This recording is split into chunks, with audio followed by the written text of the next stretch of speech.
Hello दोस्तों, मैं सी अवधेश कुमार चौधरी। मैं सीए करने के बाद अभी क्लास स्टार्ट किया हूँ। उसमें अभी मैं 11th का कॉमर्स एंड अकाउंटेंसी का ले रहा हूँ क्लास। इसमें मैं एनसीईआरटी का अकाउंटिंग का जो बुक है उसका सेकंड चैप्टर कर रहा हूँ। फर्स्ट तो मैंने कवर कर दिया हूँ, सेकंड चैप्टर का ये सेकंड लेक्चर है। तो चलिए हम देखते हैं इसमें क्या क्या है। अभी कंसेप्ट कवर कर रहे हैं जो कि बहुत ही इंपॉर्टेंट है, और ये बेसिक कंसेप्ट्स हैं। ये समझने से आगे आपको अकाउंटिंग का बहुत सारा जो प्रॉब्लम आएगा वो उसमें अंडरस्टैंडिंग मिलेगी, उसे रिजॉल्व कर सकते हैं। तो चलिए देखते हैं क्या क्या है। ये मैंने रेवेन्यू रिकग्निशन कंसेप्ट जो था ये कवर कर दिया था पिछले लेक्चर में। इसके आगे चलते हैं।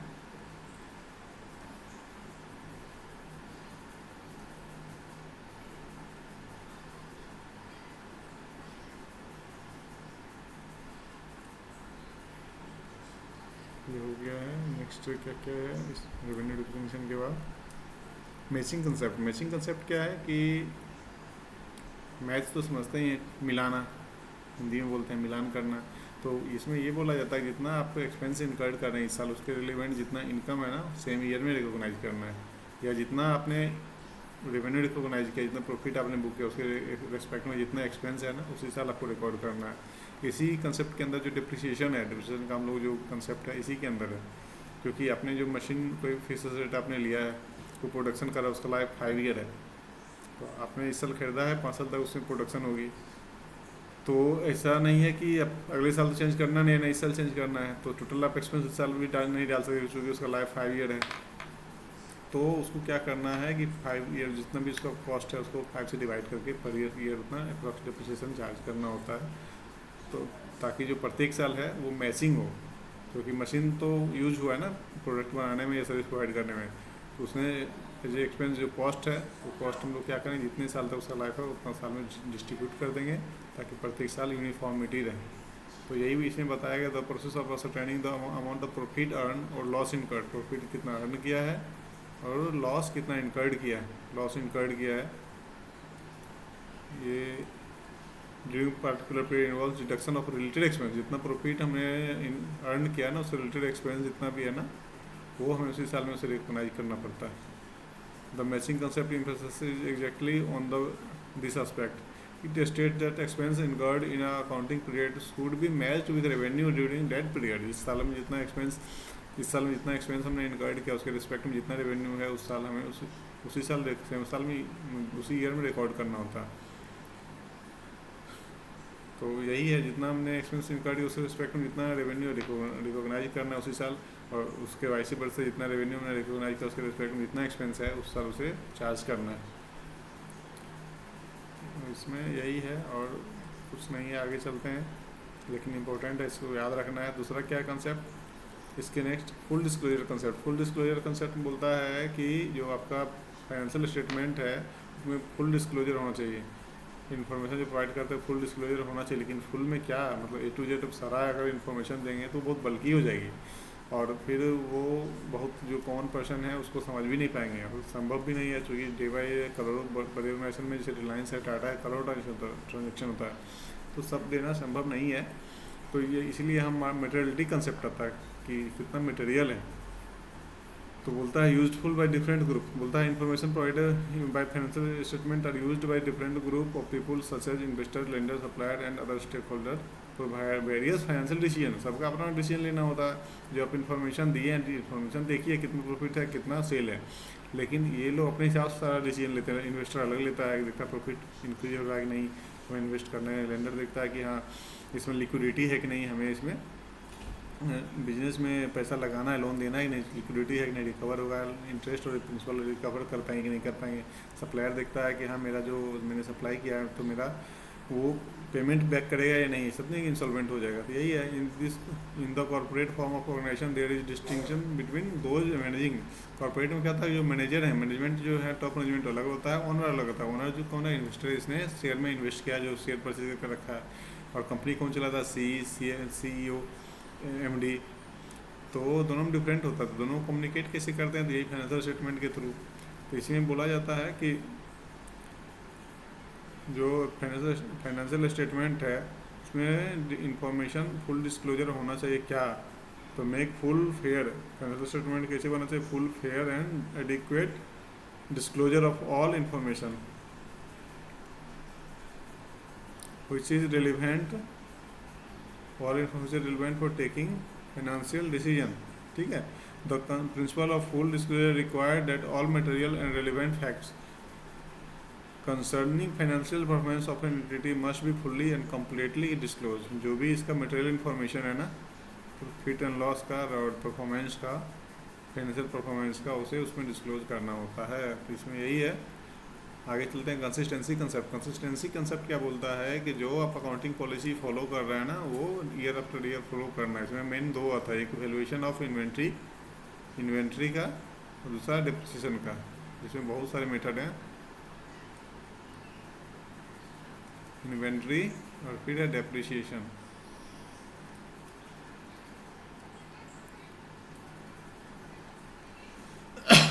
तो accounting information provided by financial statement should be useful in drawing conclusion regarding the working of enterprises only when it allow comparison over a period of time as well as with the working of other enterprises। मतलब बोलता है कि other enterprises जो same dimension में काम कर रहा है, जो सेम इंडस्ट्री में काम कर रहा है, उसका और आपका दोनों का सेम होना चाहिए। यानी इंटर एंटरप्राइजेज सेम होना चाहिए और विद इन आपका जो है ऑर्गेनाइजेशन है ईयर आफ्टर ईयर सेम होना चाहिए प्रत्येक साल।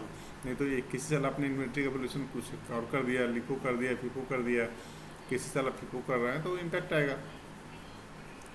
तो 10 both inter firm inter period, मतलब एक साल दूसरे साल दोनों सेम होना चाहिए ताकि पता चले हाँ कंसिस्टेंटली क्या हो रहा है, बढ़ रहा है या कम हो रहा है, और कंपेरिजन किया जा सके। इसीलिए क्या होता है कि जो पॉलिसी है अकाउंटिंग का वो कंसिस्टेंटली अप्लाई होना चाहिए प्रत्येक साल। अगर आपको कोई लीगल रिक्वायरमेंट है, कोई लॉ आ गया जिसमें चेंजेस करना पड़ रहा है तो आप करेंगे, बट उसका भी डिस्क्लोज देना होता है कहीं इस वजह से हमने इसमें चेंज किया है। And are consistently over period of time होना चाहिए। ठीक है, उसके बाद है कंजर्वेटिज्म कंसेप्ट। कंजर्वेटिज्म जो है ये मेन कंसेप्ट है और जो सीए कर रहे हैं उनके ब्लड में ये होना चाहिए। कंजर्वेटिज्म क्या बोलता है, कंजर होता है कंजूस आप बोल सकते हैं, जो प्रूडेंस भी है मतलब बुद्धिमान बोल सकते हैं, जो कंजूस है बुद्धिमान भी है। तो मतलब क्या है कि आपको कुछ अगर एक्सपेंस करना है तो आपको पता है इसे आपको एग्ज़ाम फी जमा करना है तो फिक्स है करना ही करना है, तो उसको एक्सपेंस जैसे ही पता चलता है हम रिकॉर्ड कर लेते हैं ये होने वाला है। और इनकम जो कुछ कोई गिफ्ट देगा, कोई आने वाला है, कोई आपको सपोज कोई आएंगे गिफ्ट देंगे, तो जब तक आप रिसीव नहीं कर ले तो तक मानते हम उसको, जब तक रिसीव ना कर ले तक उसको रिकॉर्ड नहीं करते हैं बुक्स ऑफ अकाउंट में, क्योंकि क्या पता देगा कि नहीं देगा। इसीलिए जब इनकम जब रिसीव कर लेंगे तब उसे रिकॉर्ड करते हैं। और जो हमारा एक्सपेंस है जैसे पता चला होने वाला है तो एक्चुअल होने से पहले रिकॉर्ड होता है, और एक्सपेंस जो इनकम है हो जाने के बाद हम करते हैं। फुल्ली जब इंश्योर हो जाते हैं हाँ हम हो गया, मुझे मिल गया, तब क्योंकि क्या पता नहीं कब हमारे बस में तो है नहीं, इनकम रिसीव करना हमारे बस में नहीं है, थर्ड पार्टी में देगा तो हमारा इनकम होगा, लेकिन एक्सपेंस तो हमारे खुद करना होता है, मेरे कंट्रोल में रहता है, इसलिए हम पहले उसे रिकॉर्ड कर लेते हैं। यही बोला concept of conservatism provide guidance for recording transaction in the books of account and is based on the policy of playing safe. मतलब प्लेइंग सेफ मतलब क्या है, सेफ हाथों में खेलना, कि जो एक्सपेंस होने वाला है पहले कर लेते हैं, जब इनकम रिसीव हो जाता है रिसीव उसके बाद करते हैं।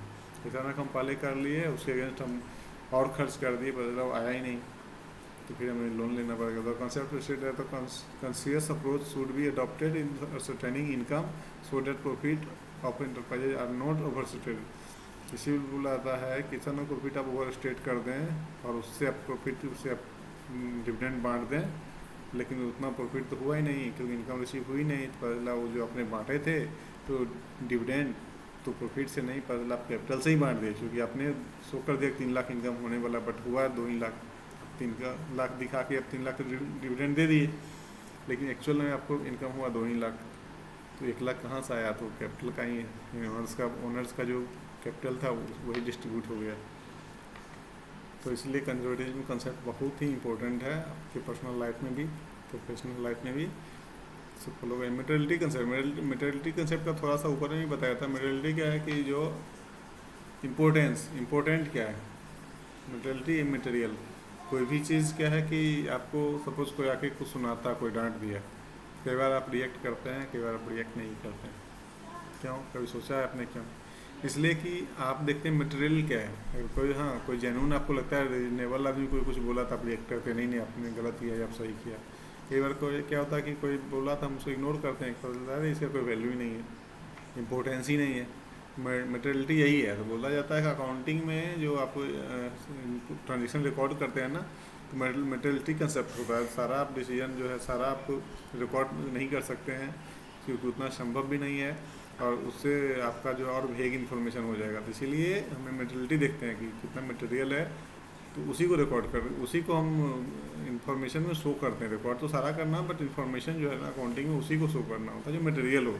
क्योंकि सारा A to Z करेंगे तो टाइम कंज्यूमिंग भी है और वेस्ट ऑफ टाइम भी होगा। Record should be not wasted in recording and presenting which are immaterial. बोलता है एफर्ट्स हमारा जो टाइम है, टाइम ही मनी, उसको वेस्ट नहीं करना है recording and presenting facts which are immaterial in determining of income. जो मटेरियल इनकम डिटर्मिनेशन में उसे हम रिकॉर्ड नहीं करेंगे। दो क्वेश्चन डेट राइज, फिर यहाँ क्वेश्चन ये आता है कि मटेरियल है क्या, कैसे पता चलेगा। तो materiality of fact depends on the its nature and amount involve. क्या आता है, materiality of a fact depends on its nature and the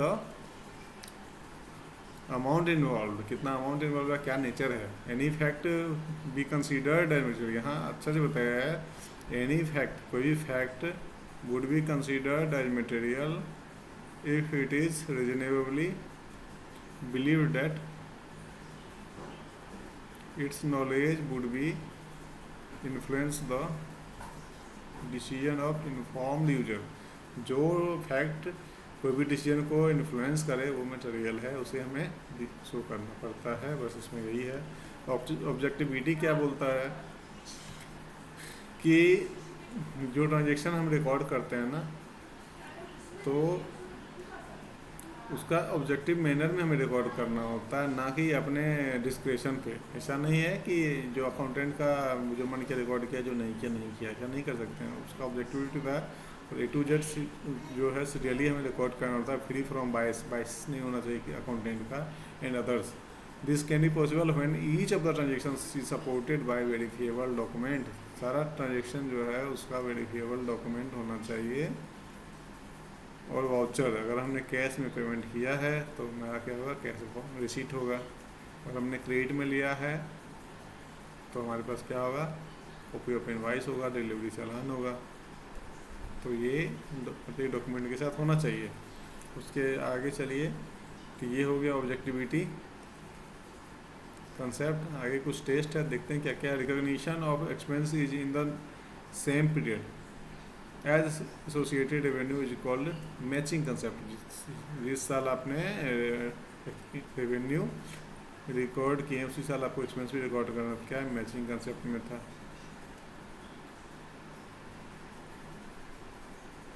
The accounting concept that refers to the tendency of accountant to resolve uncertainty and doubt in favor of understating asset और revenue को understate करता है, and overstating liability and expense। liability का थोड़ा ही पता है, पहले record कर लेना है, और asset और revenue तो थोड़ा भी अगर लगता है कि नहीं होना है तो उसे एकदम रिकॉर्ड नहीं करना है। ये क्या है, conservatism.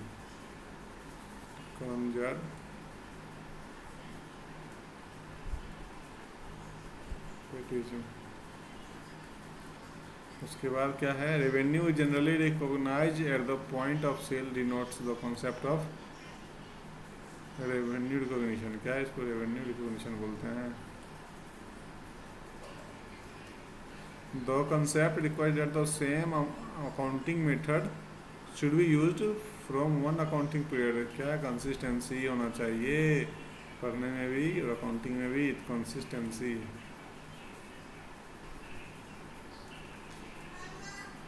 The concept requires that accounting transaction should be free from bias of accountant। accountant को bias किसमें नहीं होती, ऑब्जेक्टिविटी, यानी सारा ट्रांजेक्शन हमें रिकॉर्ड करना है विद सपोर्टिंग वाउचर। तो इसको क्या बोलते हैं, ऑब्जेक्टिविटी।